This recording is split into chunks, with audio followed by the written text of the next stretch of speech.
The stars are right, and that means it's time for another episode of Whisper in Darkness. I'm your host, the Man from Lang. Thank you very much for joining me today.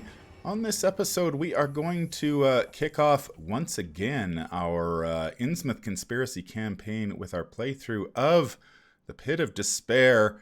Hello, everyone. This was supposed to be a blind playthrough. Unfortunately, when I recorded this episode earlier this week, OBS decided to throw me a curveball and did not record the audio, so I recorded the video but no audio. So I did record a blind playthrough. Unfortunately, there's nothing to hear. So we are going to play The Pit of Despair again and see how we do. Depending on how the results of this one, I may take the results from the previous playthrough, which went pretty well overall.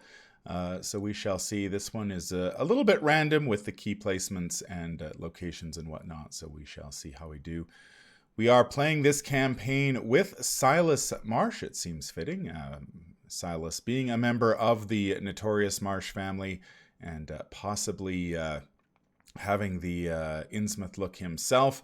So we shall see how he does during this campaign. As I mentioned, he did pretty well in the first time I played this through, and hopefully we can repeat that in this particular playthrough. Before I get started, I'd like to thank the patrons of this channel for their tremendous support. The Arkham Horror LCG community is amazing, and it has gone above and beyond to bring you content like these playthroughs. If you'd like to support the channel's goals and see your name on this list, head over to patreon.com, sign up for a tier of your choice, and claim your rewards. That would be awesome. Without further ado, let's get started. Silas Marsh was originally released in his novella, probably a couple of years at least at this point, and he was the survivor investigator in the Innsmouth Conspiracy box. Just a quick reminder that if you are a Patreon of the channel, make sure you stay tuned for the Patreon postgame show where I will talk about how this scenario went and give my first impressions of it, in this case second impressions, and talk a little bit about how I felt the deck did and where the campaign is going. Silas Marsh, of course, is a member of the Marsh family. Survivor investigator. This I have not had a chance to play Silas actually with his new signature assets and weaknesses. I've only played him with the ones, the replacement ones that came with the novella. So I'm looking forward to seeing if those will come into play. They did not come into play in the last playthrough, so perhaps they will make an appearance in this game. This is a deck called Silas Marching to Glory by Manea13 on Arkham DB. Normally I make some changes to the decks that I look at on Arkham DB, but this one seemed pretty solid from the get-go. It can pretty much evade anything that it doesn't need to kill with a combination of Peter Sylvester and Track Shoes. It can defeat enemies with the Hunter keyword, or those that are worth VP with Meat Cleaver or Sea Change Harpoon. It can gather clues with a combination of Old Keyring, Look What I Found, Belly of the Beast, and True Understanding, all of which came in handy in my initial playthrough of this scenario. And of course, we can recur whatever cards we need with cards like Scrounge for Supplies and the Skill Resourceful, which also came in handy last scenario. So overall, I was very happy with how this deck performed. And I am hoping that it will perform equally well in this particular playthrough. Normally at this point I would go through the campaign summary, but there is nothing to summarize. I thought there might be some special text for Silas, considering he is so closely connected to Innsmouth, much like they did for Luke Robinson in the Dreamlands during the Dream Eaters, but unfortunately that is not the case. So we just play just like any other investigator. Just as a note, there is a lot of game text to read in this scenario. There are many flashbacks that are very long. I will not be reading the flashbacks in this particular playthrough for the sake of expediency. If you are interested in what the flashbacks have to say, make sure you check out the campaign guide. We will, of course, deal with the outcome of the flashbacks. There are certain perks that you get for achieving them. So we will be doing that, but I will not be reading the flashbacks because some of them, especially Flashback 1, are quite long.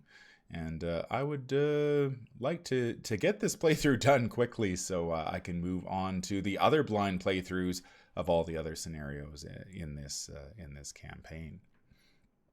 We are set up and ready to go here in Octagon. Let me just switch over here. So we have Silas.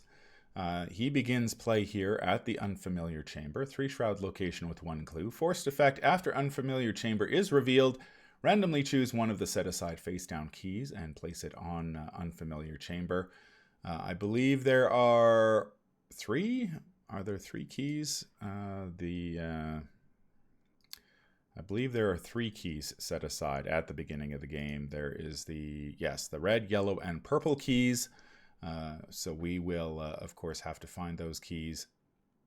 And they tie into the flashbacks that are scattered throughout the locations, which are placed at random, these Tidal tunnel locations. So we have random keys and random locations. Lots of randomness in this one, so it can be quite, I think it could be quite difficult depending on whether the keys come out in the right sequence and the locations come out in the right sequence. So we shall see how this one goes. I got pretty lucky in the aborted playthrough, and the keys came out pretty much right when I needed them. So we shall see if we can do that again. We start with 3 Tidal tunnel locations on the table. 1 to the left, 1 to the right, and 1 below us. As we move through this scenario, we will be building the map, much like we did in the Pallid Mask in the Path to Carcosa, laying out the locations. As we reveal these locations, we'll be placing more on the map once we advance to, I believe it is Act 2A. So if we can build the map properly, it can make this game much easier. So we shall see if we can get lucky and do that. Agenda 1A is Awakening. A salmon lies dead on the ground nearby, its scaly flesh just starting to rot. You can tell from the kelp that the dripping wet walls that this cavern was underwater not too long ago. How much time do you have before high tide? And it has the forced effect: when your turn begins, if you are at a fully flooded location, you struggle for air. When your turn ends, if you did not enter an unflooded or partially flooded location during your turn, take 5 direct damage. And it has a doom threshold of 7. The flood mechanic, of course, being the other new mechanic in addition to the keys. And the locations will be flooded as this scenario proceeds. And as long as we can avoid being in a fully flooded location when our turn begins and when our turn ends, we can avoid most of that damage. And so far in the first playthrough, that went pretty smoothly. The locations do flood gradually, but we didn't have any problems with that. And I don't expect to have much problems with it in this playthrough either. Act 1A is The Pit. You have awakened in a waterlogged cavern, your mind robbed of its memories. And you are not alone. Whatever else lives in this cavern, it can't possibly be friendly. You have to get out of this place and back to civilization. And we will need 3 clues per investigator in order to advance the act. And once we do that, we will be tasked with finding the blue and green key, which are set aside over here. We've got our blue key and our green key. And once we do that, then we can make our escape from the flooding tunnels.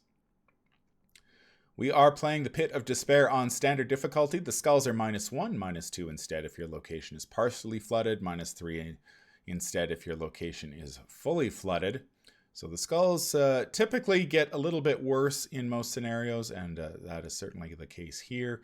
The cultist is -2, and if you fail and your location is flooded, you take a damage. That's not going to be too much of a problem for Silas, considering he has 9 health.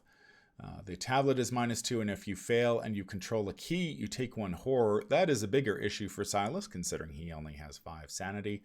And the Elder thing is -3. If you fail and the Amalgam is in the depths, put it into play, engaged with you. The depths being an out-of-play location similar to that of that appeared in the Miskatonic Museum, the first Mythos pack way back in the Dunwich Legacy cycle. The Amalgam will pop in and out of play depending on how you deal with him or it. And yeah, so this, if you pull a tentacle, or I guess an Elder thing, there is a chance the Amalgam will leave the depths and come and engage you and probably end up attacking you. What else do we have? Now, in the initial run-through of this, I did draw a random weakness, and I'm going to pull that weakness again, just because I thought it was actually quite an interesting weakness for Silas. It is definitely bad for him, so as far as weaknesses go, I probably couldn't have gotten anything worse. It is... not that one. It is this one here. We ended up with the Unspeakable Oath Curiosity, Basic Weakness, Madness, Pact, Campaign Mode only, Peril and Hidden. Secretly add this card to your hand when the game ends or you are eliminated. If this card is in your hand, you earn 2 fewer experience. And it has the response, after you successfully investigate a location with no clues on it, discard this card from your hand. This is obviously bad news for Silas, considering he only has an intellect of 2, so casually investigating empty locations is not something that he can accomplish very easily, so hopefully we will not see this too often during the campaign, because we will... obviously, earning less experience is not a position you want to be in, especially if we want to pick up Unrelenting, that new survivor skill that appears in Horror and High Gear that is just perfect for a Silas deck. So we will shuffle that into our deck, and we will draw our opening hand and kick this playthrough off. Again, this is not going to be a blind playthrough due to the machinations of OBS, but we will the rest of the playthroughs for this campaign will be blind, and I'm looking forward to bringing those to you in the days and weeks to come. So we will draw our opening hand. We get the old key ring, which we definitely want. Take Heart, we don't need that. Daring, we don't need that. A second copy of Old Keyring is very tempting. We got 2 copies of Daring. Wow. Do we keep the second copy of Old Keyring? That's pretty useful. Saves us from having to dig it out. But I would kind of like to get either Peter Sylvester or the Track Shoes online as quickly as possible. I'm going to keep the Keyring. It's a bit of a risk, but we'll see how we do. 3 cards. We get Not Without a Fight. There are the Track Shoes, and we get the Grizzly Totem. Interesting. So that will we can use that to when we commit cards to a skill test, we can exhaust the Grizzly Totem, and that card will gain another instance of one of the skill icons. So we got a little bit of what we wanted. We got the old Keyring and the Track Shoes. We did not get Peter Sylvester, who is sort of key to keeping us alive. Or keeping us sane, I should say, because he can absorb any sanity damage or horror that we take. So,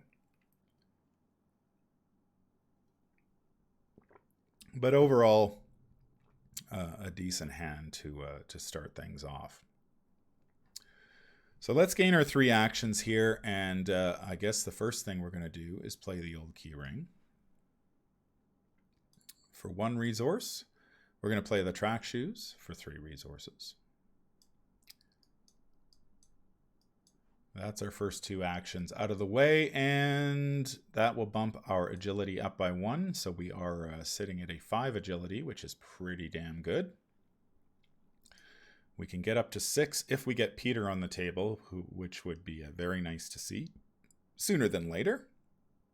And this, of course, The track shoes also give us the ability to move multiple times, which is very helpful in this particular scenario, and probably going to be helpful in many of the Innsmouth Conspiracy cycle scenarios that tend to feature large maps. As our final action, we are going to attempt to investigate the unfamiliar chamber. We will use the investigate action on the old key ring, and so we are going 2 versus 1. We don't have any other cards we can commit to this, so we shall just go ahead and pull our first Chaos token from the bag, which is going to be an auto fail. So that's an ominous start to the game. So we fail. Fortunately, the old key ring, we only remove keys if we succeed, so that's no harm there. But pulling an auto fail on the first Chaos pull from the Chaos bag is definitely not what I want to be seeing. And we will go to the Upkeep Phase where we pull an Inquiring Mind. Well, that will certainly help us. That should help us discover the clue at the unfamiliar chamber next turn. So all in all, not the perfect first turn. We got a couple of assets down, but we did not get that clue, so we're a little behind on tempo, but we will move to the first Mythos Phase. Our first encounter card is going to be Memory of Oblivion. Test 4 willpower or 4 intellect. If you reveal an Elder Thing token during this test, you automatically fail. For each point you fail by, choose and discard 1 card from your hand. Ouch. Well, this is going to... this will potentially gut our hand. Since all we have is... both our willpower and intellect are 2. So the question is, do we commit the Inquiring Mind to this rather than the investigate we want to do next turn? Chances are we will fail this badly and have to discard everything in our hand. So I am going to commit the Inquiring Mind. We don't really have, I don't think we have much of a choice. So we'll make this, it doesn't really matter. We can go intellect, so we will go 5v4.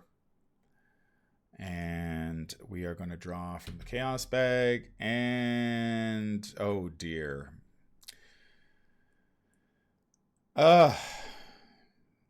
So that is the second auto fail.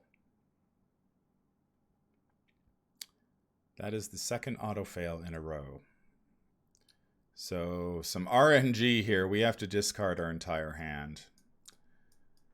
I guess that's better than taking horror damage like it would be with something like Rotting Remains. But wow, that is...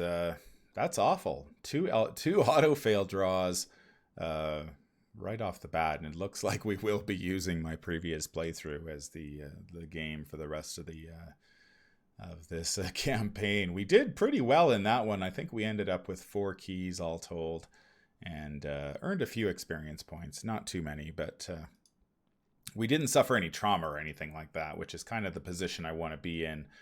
Starting a campaign, I don't want to start off on a bad foot. So RNG up the wazoo to kick this playthrough off. We go to the investigation phase. I guess we'll investigate the unfamiliar chamber again. 2v1. We get a -1, so we do discover a clue.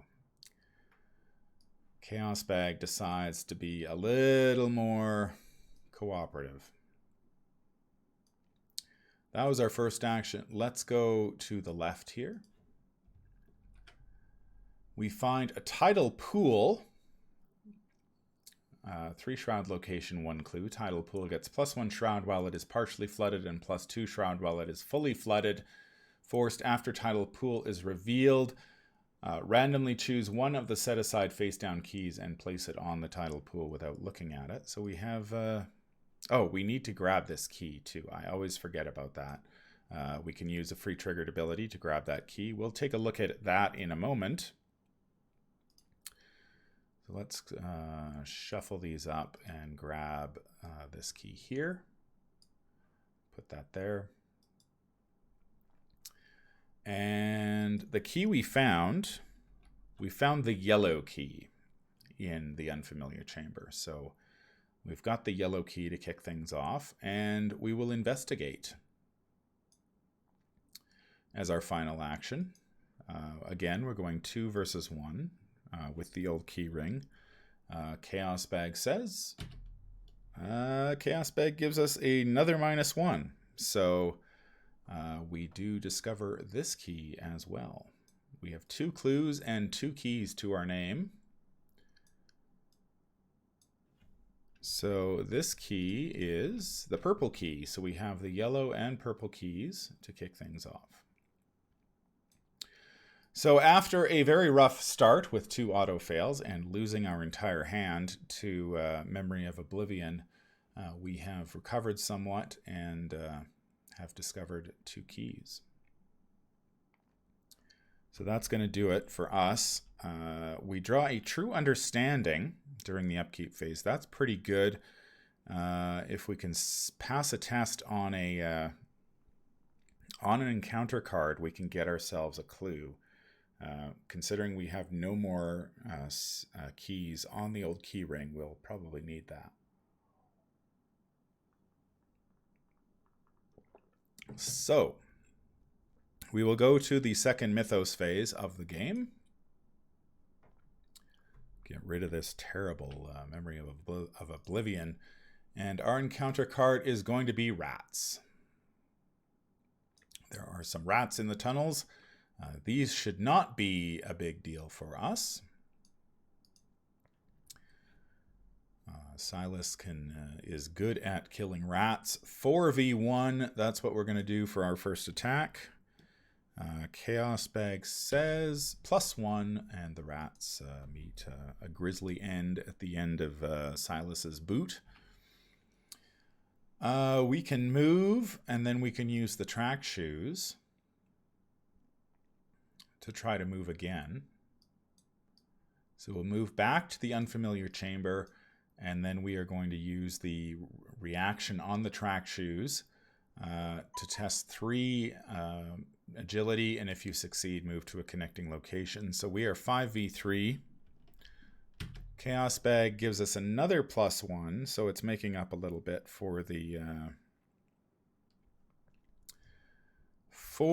that bad start, and we get to double move over to this tidal pool, or this tidal tunnel, which is a 4-shroud location with 2 clues. This is the Underground River.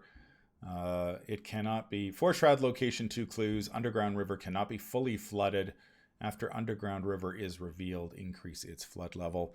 I don't believe the flood tokens, I have them implemented on here. So I'm just going to check that again. There was a recent update to Octagon, so I do not have them on here. So I will just simply use the green tokens. 1 will be partially flooded, 2 will be fully flooded. So we've got a 4-shroud location. This is going to be difficult for Silas to deal with. But we can potentially grab a clue if we can pass a skill test on an encounter card with True Understanding. So I think what we're going to do, we're going to use our last action to just draw a card. And there's Peter. We will be getting Peter down next turn for sure. During the upkeep phase, there is our weakness. The awful weakness that we will have to deal with. It is so we have to successfully investigate a location with no clues on it, which is going to be challenging for poor Silas. However, we go to the Mythos phase. Turn 4, our encounter card is going to be Fractured Consciousness. Terror Revelation Test 3 Intellect. If you reveal a tablet token during this test, you automatically fail. And if you fail, we take 2 damage. Okay, that's not terrible. I don't think we're going to commit True Understanding to this skill test. That only brings us even, and we're not likely to succeed. So let's just take the skill test straight up. 2 versus 3. 2 versus 3. We get a -2, so we take 2 damage. All right. Get our 3 actions back. I'm just going to put 2 on because we are definitely playing Silas as our first, or Silas, Peter as our first action. Bump our agility up to 6 now. Now, how do we get these clues?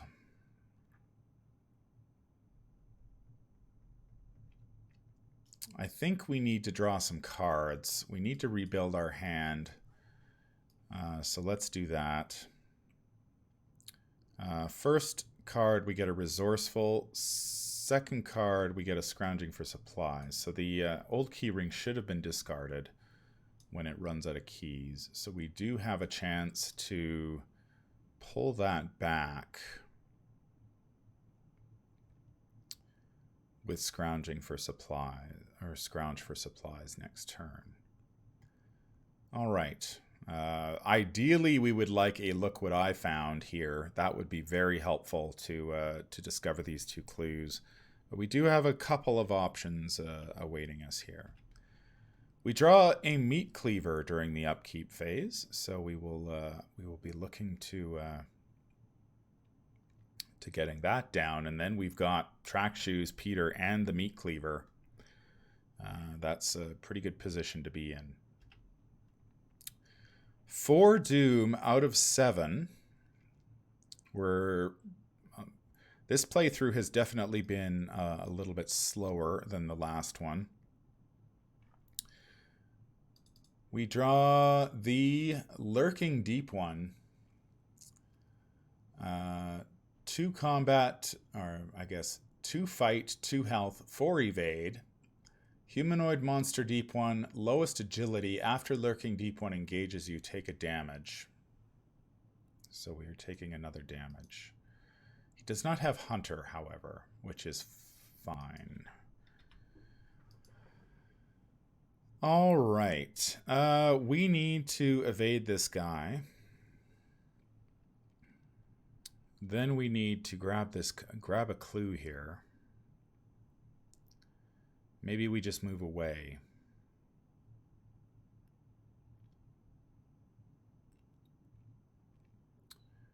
We can go 6 versus 4 if we just want to deal with this guy the old-fashioned way. So yeah, let's do that. Let's try to evade him. I don't see any reason to try to kill this, waste a couple actions killing him when we can just evade him. 6v4. Chaos Bag gives us a -3, so that's a failure. We try it again. We get a Cultist, which is a -2, so we do pass that. So he is evaded. And then we will move away. So we're going to have to go down here and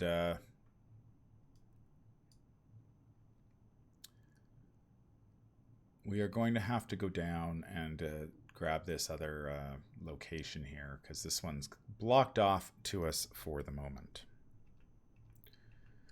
We draw a Look What I Found right when we... Man. Well, maybe we do go in and kill this guy.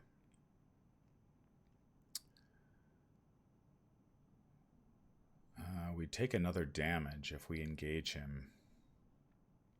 I don't know. It's a shame we drew that Look What I Found 1 turn too late, but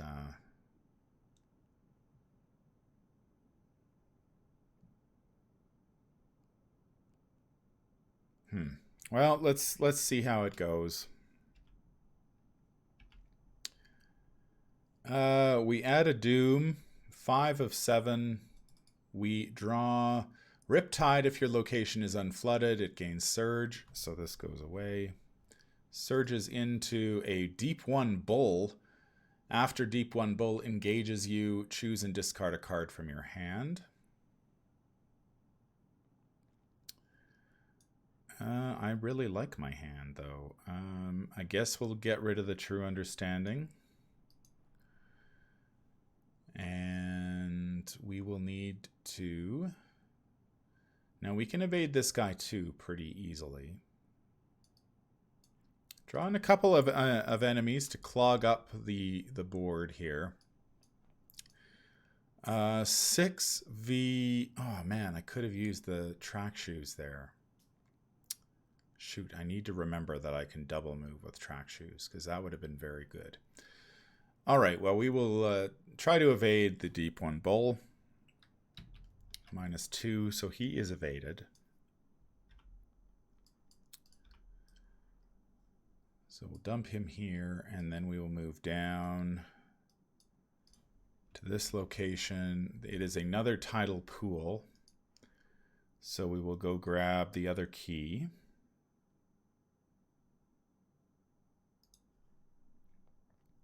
So this is the red key. We already know that. And we need one more clue in order to advance. So we're going to have to go take an action to play the scrounge for supplies to grab the old keyring back. We've got 2 of them, so we will dump that one in. And that'll be our turn. So next turn, our deal is to drop the old keyring down on the table, hopefully grab this clue, and then advance. We get a daring, which is commit to only to a skill test during an attack or evasion attempt.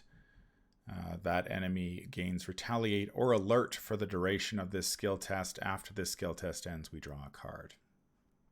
So pretty nice card, especially for us since we are already evading at a 6.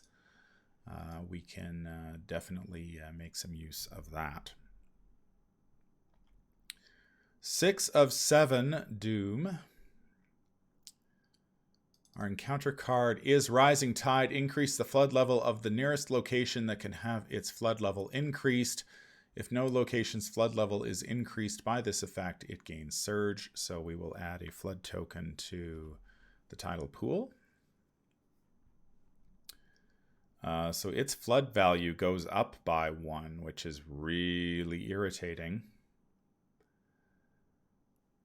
Its shroud value, I should say. So we are going to need to commit some cards to that, and we don't have very good cards to commit.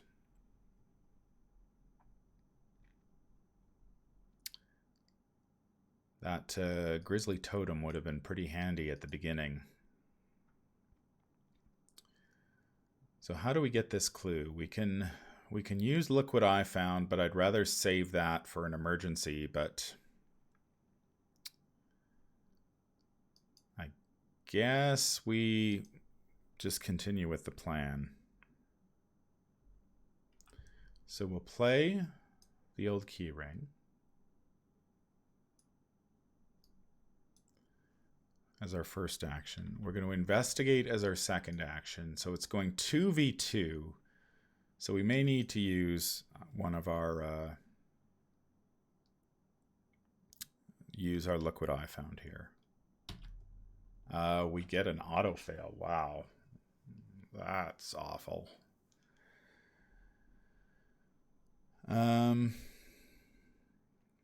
Okay, well, let's investigate again.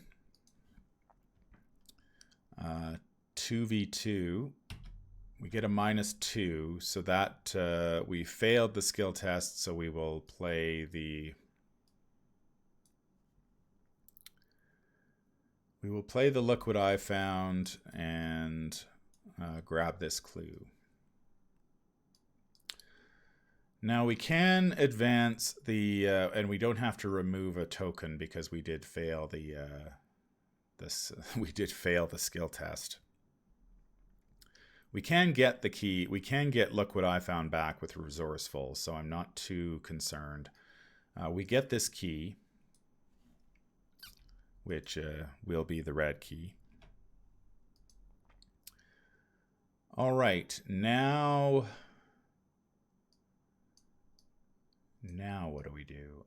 We know, since I've played this, I know the Amalgam comes out once we flip this. So I am going to wait till the enemy phase.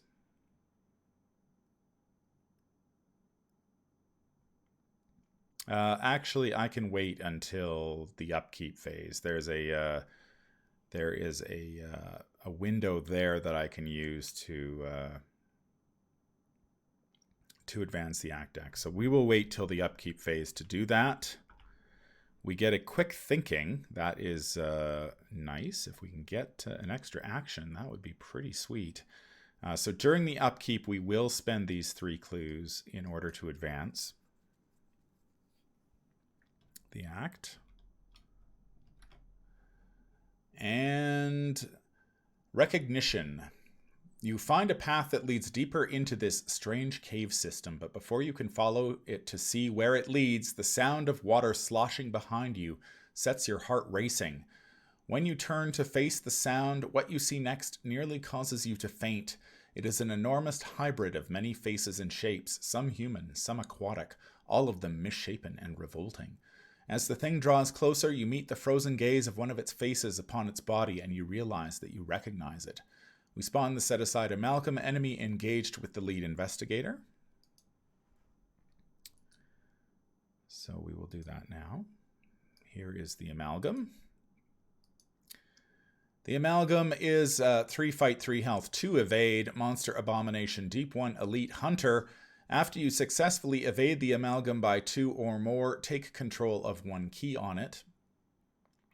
Forced, after the Amalgam engages you, if you control a key, either place one of your keys on it or it attacks you. I am simply going to, it's going to engage me. I'm going to let it attack me, and Peter can take the horror.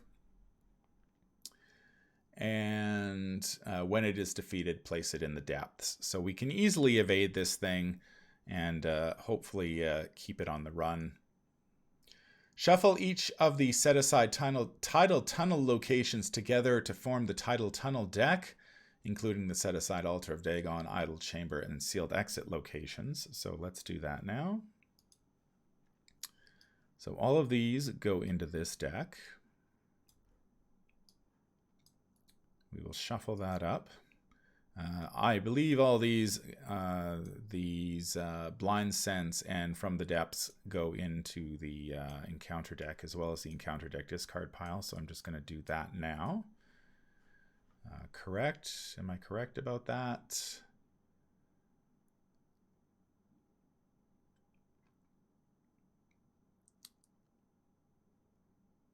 Oh, they don't go in until maybe after. So let's pull those out again. Got a little ahead of myself there. Just going to set those aside. We'll need them eventually. Oh yeah, they do go in. There is the second thing after he engages us. Shuffle each set-aside blind form from the depths into, yeah. And the encounter discard pile. So my failure to read is so all of those go into the encounter discard pile, the encounter deck. Now we shuffle the set-aside locations together to form the Tidal Tunnel deck. Put locations from the top of the Tidal Tunnel deck into play below, to the left, and to the right of each location revealed.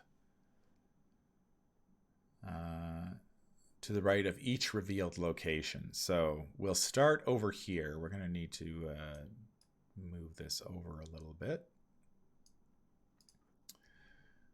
So put locations from the top into play below, to the left, and right of each revealed location. So starting over here, there's one there. Beside that tidal pool, there is one there. There is nothing next to the unfamiliar chamber. This tidal pool, there is one below, and about here. And this one, the underground river, there is one here. So that is our map. There are 3 tidal tunnel locations left. So we will have to, now we've got to find the exit, which is God only knows where that is. And we read Flashback 1 in the campaign guide, which is a novel in itself. We will not be reading that, but we record in our campaign log under Memories Recovered that we recorded a meeting with Thomas Dawson. And that is all for that. So now it is Act 2A, the escape. What in the hell is this place and why have you been trapped here? You have to find a way out, but more of your memories might be tucked away in this pit. After a location is revealed, put locations from the top of the Tidal Tunnel deck into play below, to the left and to the right of that location. There must be a way out of here somewhere for each surviving investigator who has resigned to advance. So we need the blue key and we need the green key, and then we need to find the exit. So that is the challenge ahead of us.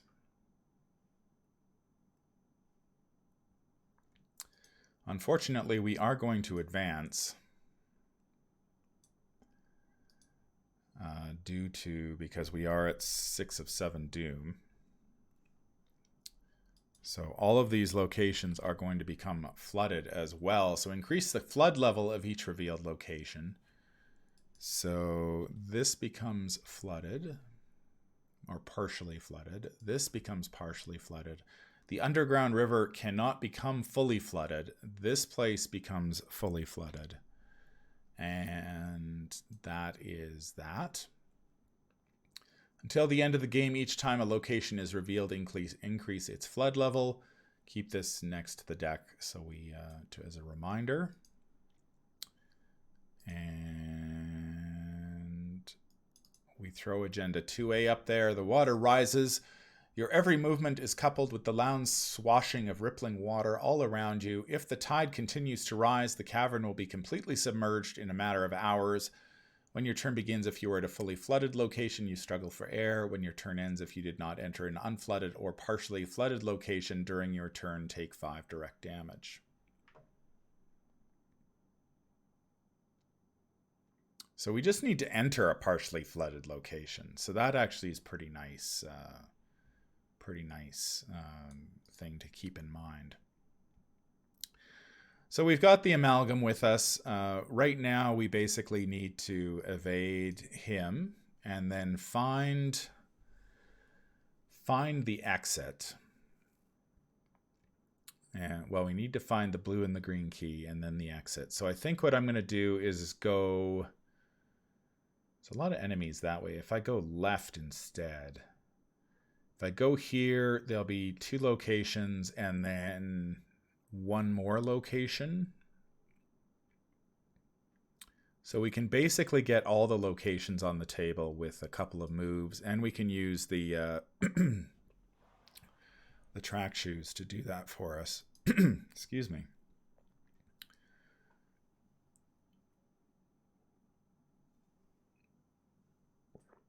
All right.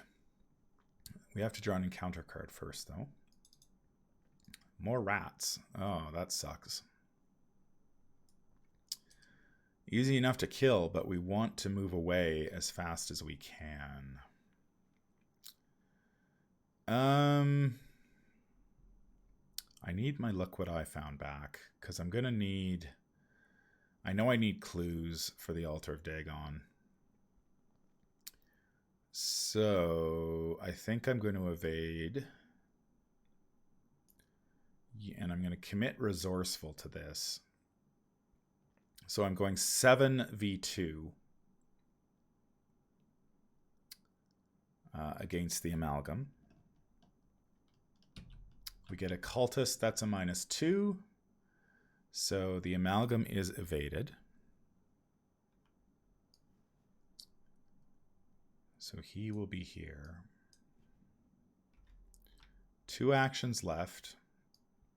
Let's punch the rats. And we get the Liquid Eye Found back, thanks to Resourceful. We're going to punch the rats. 4v1. We get a -2. So the rats are stomped. We're going to move here. It is an underground river. Actually, that's not too bad, actually. It is partially flooded, which is fine. But we need to put some more locations out because we went there. So we go below and to the left. And to the left. And then I think we're going to use our track shoes here. Since we started our turn at a fully flooded location, but we've passed through a partially flooded location, so we're not going to take the 5 damage. Question is, do we go left or... I think we go down, because then we can place the last Tidal Tunnel location to the left. So we're going to try to use the track shoes here. We're going to go 6v3.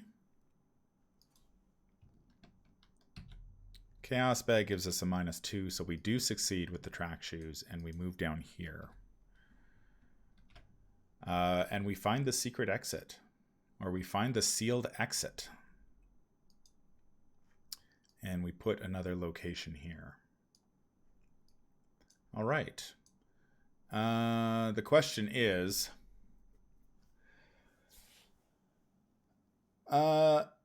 we need the green key. That is the problem. We need the green key in order to escape. After sealed exit is revealed, it becomes fully flooded. Okay, well, we have left the Amalgam behind. In order to get the green key, we need to find the Altar of Dagon, and we need to find a couple of clues. Now, we can get 2 clues here at the underground river, and a VP, which isn't bad. And it is partially flooded, so that works out okay. We just don't want to be there when the Amalgam shows up. All right, well, that's our turn. We draw a second copy of Quick Thinking.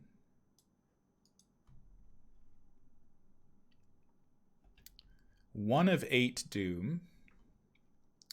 Encounter card is another... Oh, for Pete's sakes. Another Memory of Oblivion. Man, the Memory of Oblivion is really poor Silas's Achilles heel. Test 4 willpower or 4 intellect. If you reveal an Elder Thing token, you automatically fail. For each point you fail by, choose and discard a card from your hand. 4 cards? 2, 3, 4, 5. I've got 5. Shoot.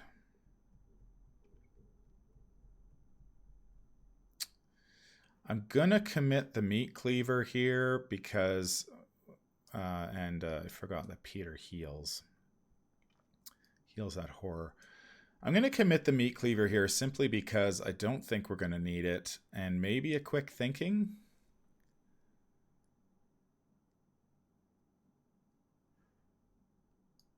Because we can pull the Quick Thinking back.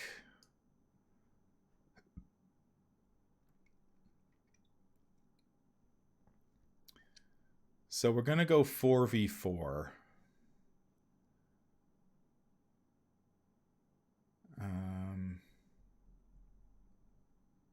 Yeah, so basically if we get a +1 or a +1. Not great, but under the circumstances... Chaos Bag says, oh, for frick's sakes. Memory of Oblivion is just wrecking us this game. We revealed an Elder Thing token, so you automatically fail. The Amalgam is not in the depth, so he doesn't come. So I am going to pull this card back to my hand.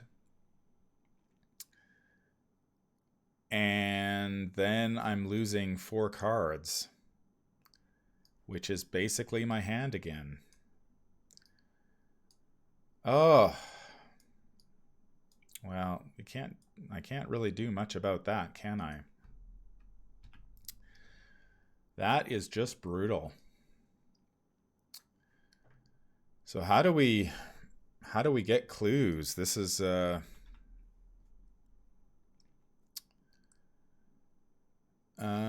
this is a tough one.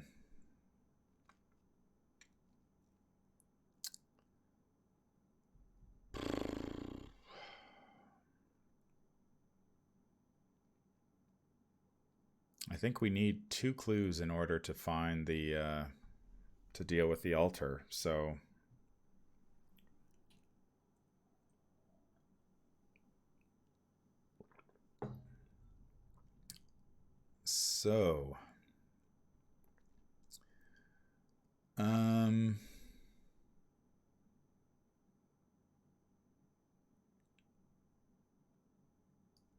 I think what we do is we move up here, which is partially flooded. So we are, we've dealt with the agenda flooding part. We're going to use the track shoes. Is that exhaust? Yeah, we have to exhaust the track shoes to do it. So we can do it once. For 6v3, Chaos Bag gives us a skull, which is a -2. So we're okay. The track shoes trigger. We will move to this location. Oh, man. The idle chamber. We get to place the blue key here.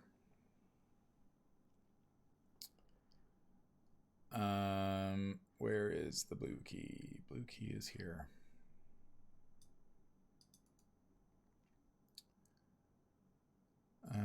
Bring to front. Okay. Idle chamber, 4 shroud location, 1 clue. After it is revealed, place the set aside blue key. If there are no clues on idle chamber and you control the purple key, we can open the door to the far end of the chamber, revealing a shrine with 2 familiar statues, one of white marble, the other of onyx, and then read flashback 4. But with no good ways of getting clues, really, at the moment.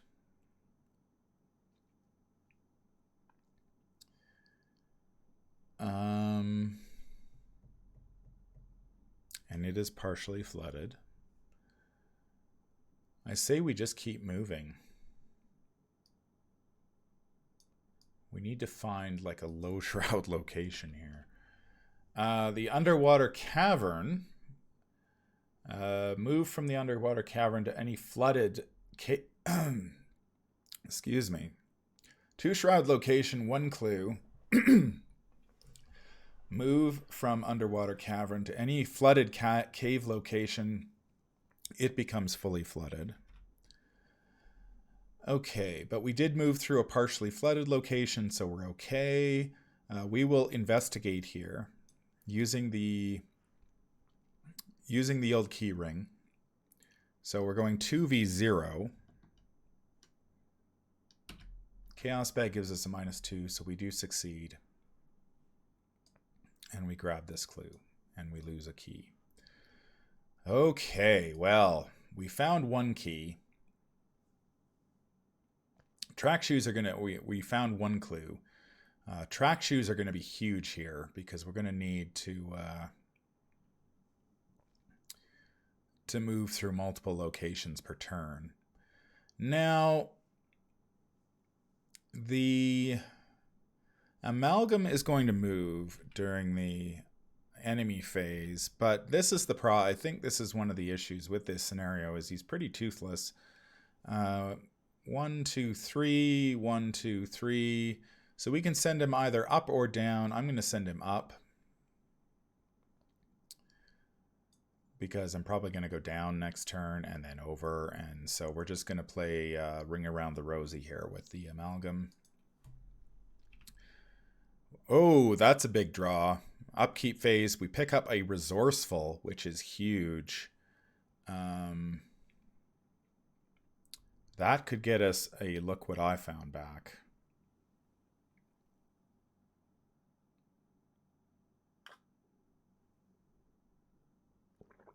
Which is big. We should have one key left on the old key ring. We only used one. So we need one more clue to get the green key. But we need to find the Altar of Dagon to do that. So it's either, there's 4 locations on the table. Worst case, it's way up here, which would be, I don't know how we have to do a lot of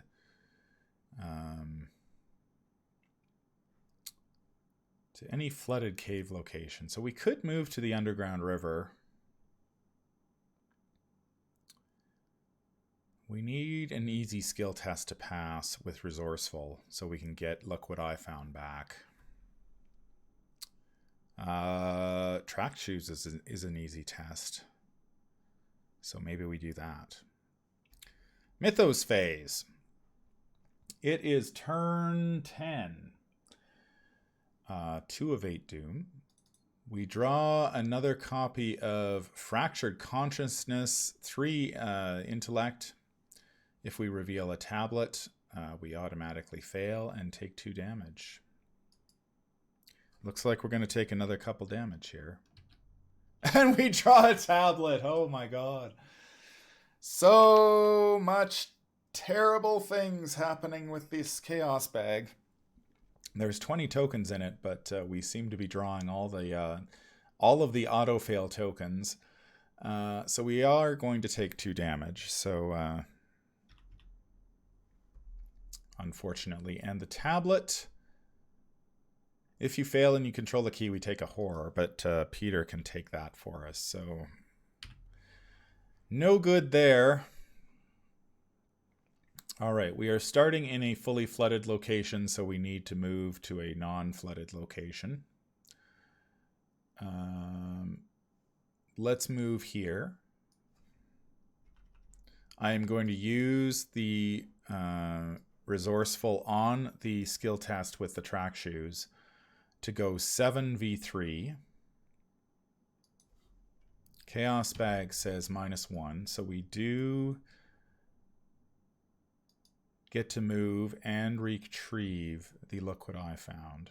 Thank God for Survivor Recursion here, because that's saving us. And this is exhausted. Good. Fish Graveyard. 2 Shroud location, 1 clue. After you end your turn at Fish Graveyard, if you do not control a key, take a horror. If there are no clues on Fish Graveyard and you control the red key, we get flashback 3. We can use our key. We can, well, whoa. We take that after. We can use the... we can use the red key here, but we can also use the old key ring to investigate. We get another cultist, but we were going 2v0. So we successfully grab this clue and we empty the key ring again. We do have the red key, so we can read flashback 3. I believe this is only our second flashback of the game. Flashback 3, if you're in your campaign log, under memories recovered, record a decision to stick together, remove a Remove a tablet from the bag. Thank goodness. Those things are killing us. So we get to remove a tablet from the bag for the remainder of the campaign. So this tablet will come out. And we'll just throw it in here. Now we have one action remaining.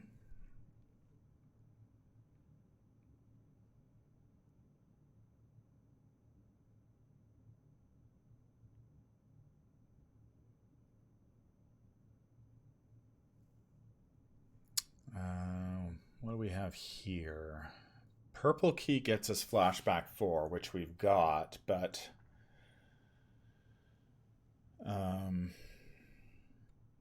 so presumably one of the tidal tunnels is the yellow key flashback. One of them is the Altar of Dagon. This becomes partially flooded. And we have to move...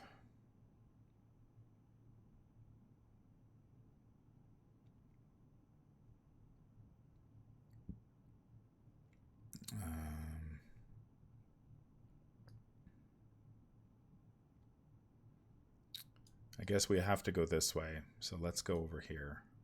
Amalgam will move down. So we need to get into this location. If this is the altar, we're doing okay. If it's not the altar, it's problematic. Peter heals. He moves. We draw a Belly of the Beast. That could be useful.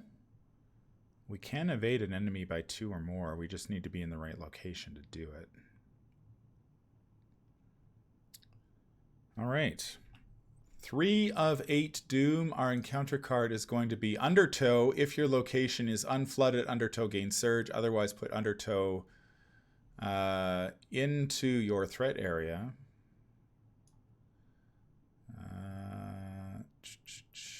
After you move, take 2 damage and 2 horror. Discard Undertow. Free triggered ability, discard 1 card from your hand to test Combat 3 or Agility 3 to fight the pull of the Undertow. If you succeed, we discard it. Well, we've got to discard it. That's pretty much... So first action, we'll discard a card from our hand to discard the Undertow. Try to discard the Undertow. We're going 6v3. And these key rings should be gone. 6v3. Oh, for Pete's sakes. 4th auto fail of the game. Okay, well, gee whiz. We can't move. Oh, and we're starting at a fully flooded location here. We need to leave.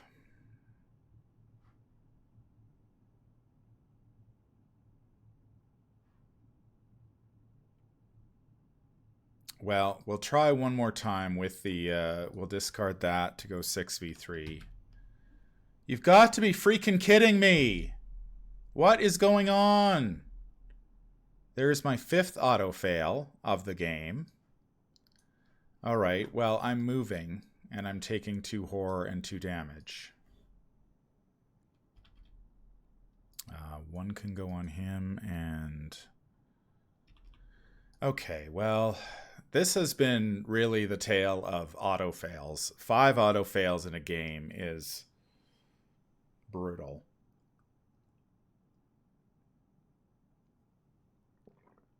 I mean, what can you do about that? There's really nothing you can do about that. We are in a partially flooded location, so we don't take any damage from that, which would have killed us. The Amalgam is going to move. We'll move him here. We could move him down here. 1, 2, 3, or 1, 2, 3. We'll move them up because I'm not making this game any harder on myself than it already is at this point, thanks to the auto fails. Oh, and we draw our weakness. Siren's Call. This is I have not seen before. Put Siren's Call into play in your threat area as an additional cost to commit one or more cards to skill tests. You must pay 1 resource for each matching skill icon on the card. Take 2 actions. Discard Siren's Call. All right, well. 4 of 8 Doom. We are running out of time. More rats. At least we can kill the rats. 3 actions. So first action, 4 v1. We get a 0, so the rats die. We are going to move here and use the track shoes. 6 v3. -4, so that fails. And we'll move one more time. We find the underwater cavern. 2 shroud location, 1 clue. We can move to any flooded cave location, but it is a fully flooded location. So, and the Amalgam is going to go, he can go 1, 2, or 1, 2. I'm going to keep him out of my way. I really don't want to deal with him right now, because 5 auto fails has made this game suck. Man, oh man. Upkeep phase, we draw Peter Sylvester. And we go to 5 of 8 Doom. We're simply running out of time here. We draw another Undertow.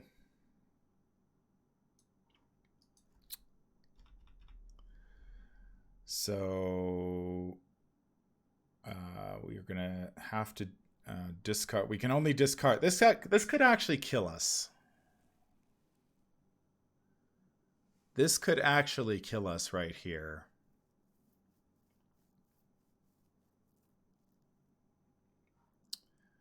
Because if we can't discard the Undertow on the first one, we will die. So let's commit Peter Sylvester. I have to pay... actually, I don't have to pay to Siren's Call because I'm just discarding it. So yeah, this is it. 6v3. Chaos Bag says 0, so we do discard the Undertow, so we do not die, thankfully. Second action, we will move here.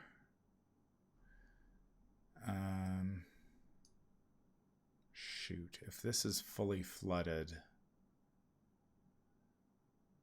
I don't think it can be fully flooded.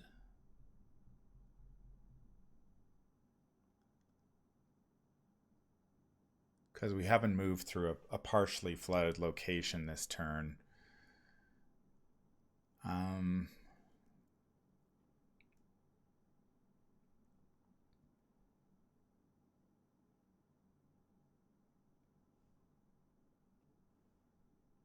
But what we could do, it's really janky, but we use the action on Underwater Cavern to move here to this underground river. So we've passed through a partially flooded location, so we're fine. Then we're going to use the track shoes, 6v3, to move here, and then we have 1 action, we move here. And it is, oh man, look at that, eh? The Altar of Dagon is the last location. Thank goodness for randomness. For each key controlled by an investigator, Bone Ridden Pit gets -1 shroud. That is unlikely. I'm not going to be investigating this location. We are going to lose Peter because we have, if we want to, oh no, we can use our track shoes to get through there. We can use our track shoes to skip past the Lurking Deep one and not have to deal with his nonsense. But I don't know if we have time to get to the Altar of Dagon, spend the clues, and then get back. We might, but it's going to be tough. So Amalgam moves here. We get a Meat Cleaver. 6 of 8 Doom. We get a From the Depths. If the Amalgam is in the depths, put it into play, engage with you. Otherwise, place the Amalgam in the depths and from the depths gains. So the Amalgam goes into the depths. This could kill us too. And it gains Surge, which is Riptides. Increase the flood level of the nearest location that can have its flood level increased. So this place is now fully flooded. And that's going to be that. Now we need to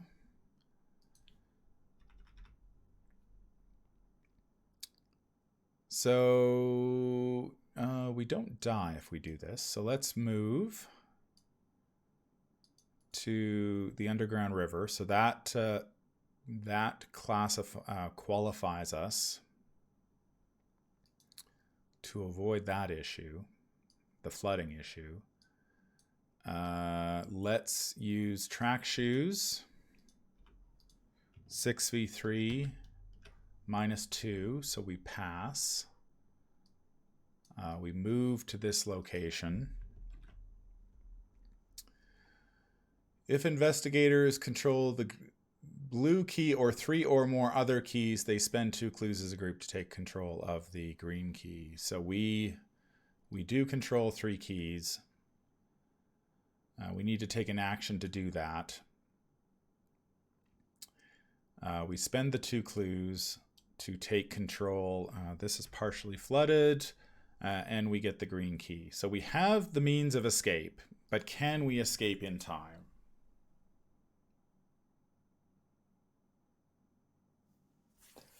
That is the question.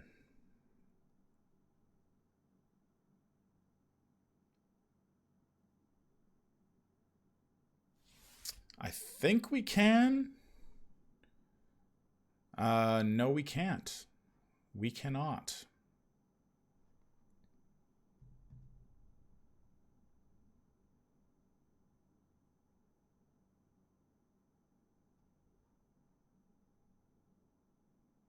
Yeah, we cannot escape.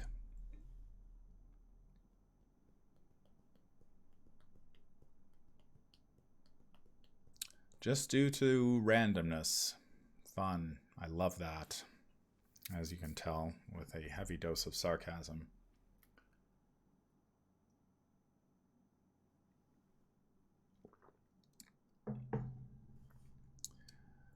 So we have 1 action remaining. Unfortunately, yeah, we're stuck. We cannot go here because we'll die, thanks to the Lurking Deep one. If we wait a turn though, we can go 1 track shoes, 2, 3, but we can't get out. Man, that sucks.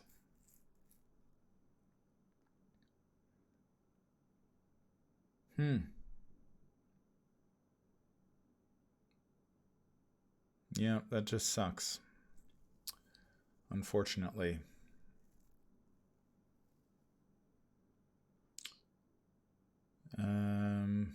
One.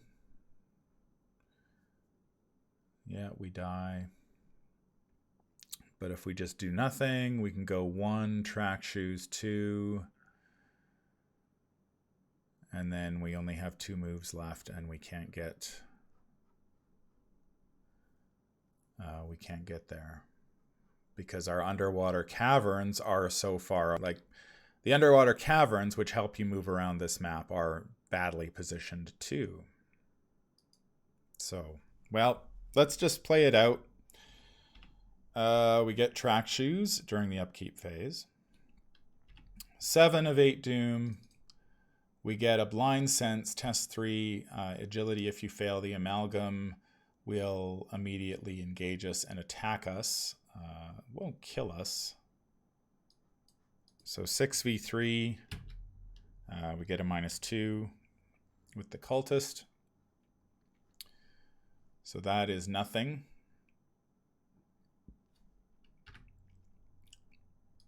I'm just curious to see whether the this deep one will kill us or not. So we will move 1 action. We will track shoes. 6v3. Let's go 7v3. We'll spend a resource for that. The Siren Call. We get a -3, so we pass. So he does not engage us. We move here. We have passed through a non-flooded location, so we're fine there, but we move 1 and 2, and we're 2 actions shy.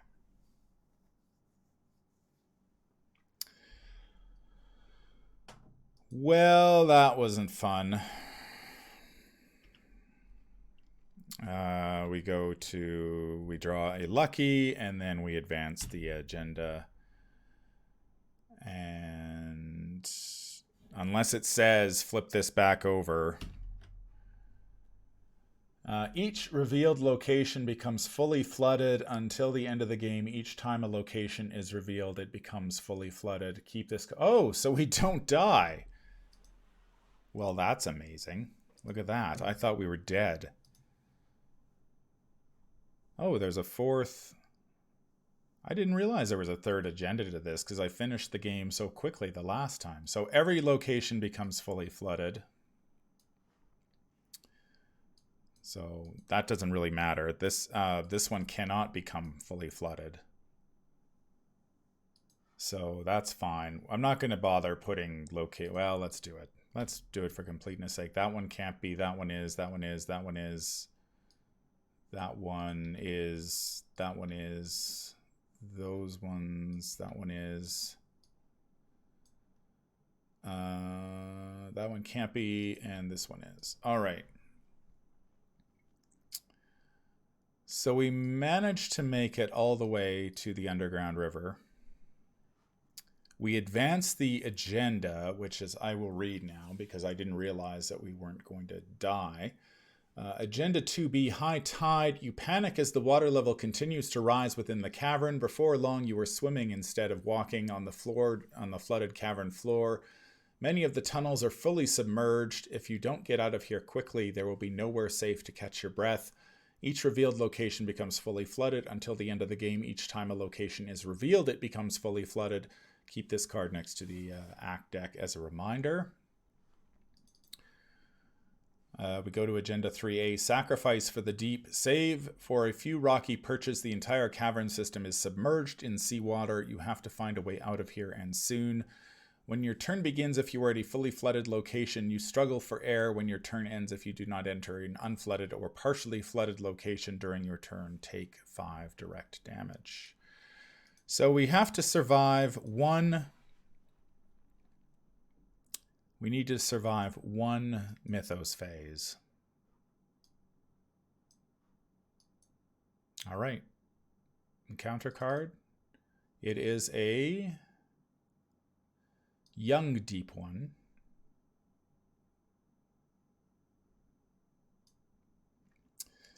The young deep one, prey. I think this is the first time, one of the first times I've encountered one of these things. Young deep one, 3 fight, 3 health, 3 evade. Humanoid monster deep one. Lowest agility, or sorry, lowest combat. What am I talking about? Hunter, after young deep one engages, you take a horror. Peter will take the horror for me because he's a awesome dude that way. And that's it. I'm getting the hell out of here. I have 3 actions. I will take my first action just to move. I will take the attack of opportunity, which Peter takes for me, and then resign as my second action because I have the green key.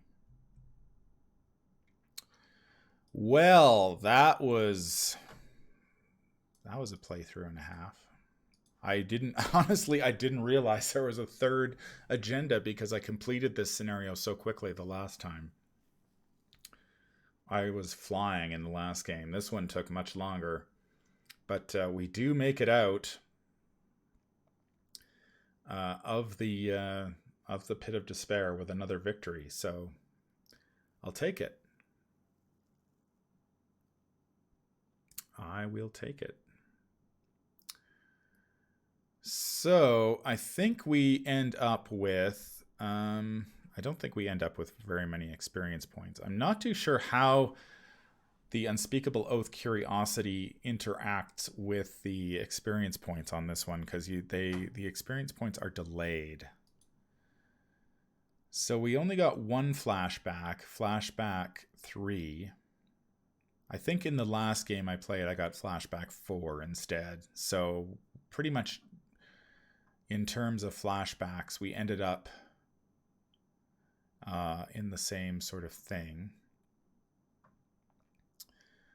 We get Resolution 1, which we can read now. So, To the Coast, Act 2B. The tunnel continues onward with no end in sight. Your lungs heave with pain. You have held your breath far longer than you ever thought possible. For a moment, you wonder if you should turn back, but by now the entire cavern must be completely submerged. Even if it weren't, you couldn't hope to outlast the creatures that dwell inside for very long. No, there is no going back. Your only hope is to press forward. Another minute passes. The current seems to grow stronger as the tunnel narrows ahead. Your chest feels as though it is about to burst. Finally, you emerge from the ice-cold seawater and tumble out of the cavern, landing hard on the rocky shore. R1. So we get R1.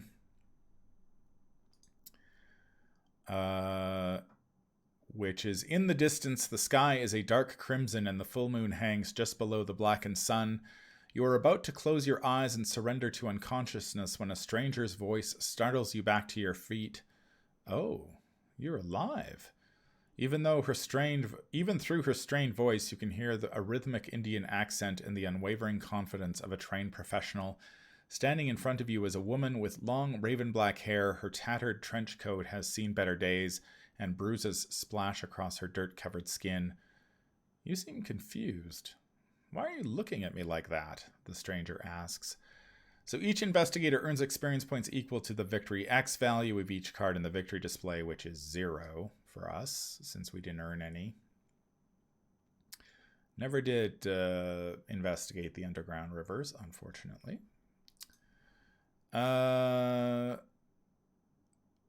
We record this experience under unspent experience in your campaign log, but you do not spend any of it yet. You'll be instructed to spend this experience at a later time. We go to Interlude 1, Puzzle Pieces. So we had 2 flashbacks, so we gain 1 additional experience per flashback, basically. So we end up with 2 experience points, which is the exact same as I did last time. With the exception of last game, I did not draw my weakness. Now, I'm not too sure how this weakness interacts with the unspent experience points.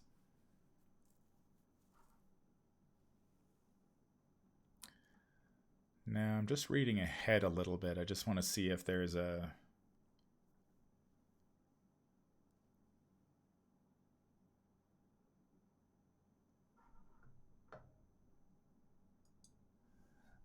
when the game ends or you are eliminated, if this card is in your hand, you earn 2 fewer experience points.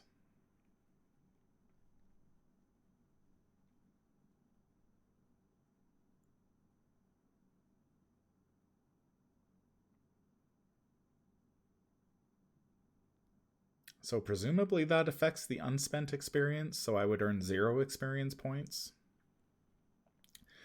So basically, the difference between this playthrough and the first playthrough that was recorded, except for the audio, is that I had my weakness in my hand. So in the first game, I had 2 experience points and a slightly different flashback. I only got 2 flashbacks in that game as well. And in this one, I had my weakness, so I technically, I guess, earned 0 experience points, and I had a slightly different flashback. So basically, I end up with 2 less experience points. I'll probably use the first playthrough just so I have 2 experience points to spend, because I mean, that's why we play the game, and then going forward, we'll have to watch with this weakness, because that's gonna hurt us quite a bit. But you don't earn a ton of experience. I mean, after Dream Eaters was throwing experience points at you left, right, and center because it was a shorter campaign. But this one's a little more stingy, only max of 4, and we only earned 2. So anyway, that's going to do it for my playthrough of Pit of Despair. Once again, we managed to put up a victory. Not quite as good as the first one that will probably never see the light of day, since I would have to re-record audio over the entire hour and 20-minute playthrough, and I don't think I'm going to do that. So this will be the game that will be show people how Pit of Despair goes. Remember that if you are a patron of the channel, stay tuned for the Patreon post-game show, where I talk a little bit about how this deck played, as well as my impressions of the scenario itself. Have a lot to say about that. I don't know what it is about the randomness of late, but the scenarios seem to be getting increasingly random as we go, and not very happy about that. But if you're interested in hearing my thoughts on that, head over to patreon.com, sign up for any tier, and you will get access to the Patreon post-game show. I will be back. I was originally planning to have a bunch of playthroughs done this week, but due to the recording snafu, I am going to be probably recording The Vanishing of Alina Harper, the second scenario in the deluxe expansion, tomorrow, Saturday. And then I will be recording the other ones as we probably In Too Deep on Sunday, followed by Devil's Reef, Horror in High Gear, etc., etc. Because I did want to get... I did want February to be Innsmouth Conspiracy Month. Unfortunately, things transpired, and it did not quite happen. We did start the campaign, though. Just a quick reminder about the Horrors Without Borders event on Saturday. That is tomorrow. Make sure you tune in for that. The Great Old Ones, my friends over at Great Old Ones Gaming, will be having an interview with MJ Newman, designer of the Arkham Horror LCG, so stay tuned for that. That will be taking place, I believe it is between 1 and 3 p.m. Eastern Time during the stream. Of course, the stream will feature all sorts of great content creators, including Mythos Busters, etc., etc. And so stay tuned for that. I'll be back with more playthroughs here in the next couple days. I hope you enjoyed this one, and we will continue our campaign with Silas Marsh through the Innsmouth Conspiracy. That's going to do it for this episode. If you enjoy what you hear, remember to like, comment, and subscribe. If you need to contact me, I can be reached at manfromleng@gmail.com. I am also on Twitter at manfromleng.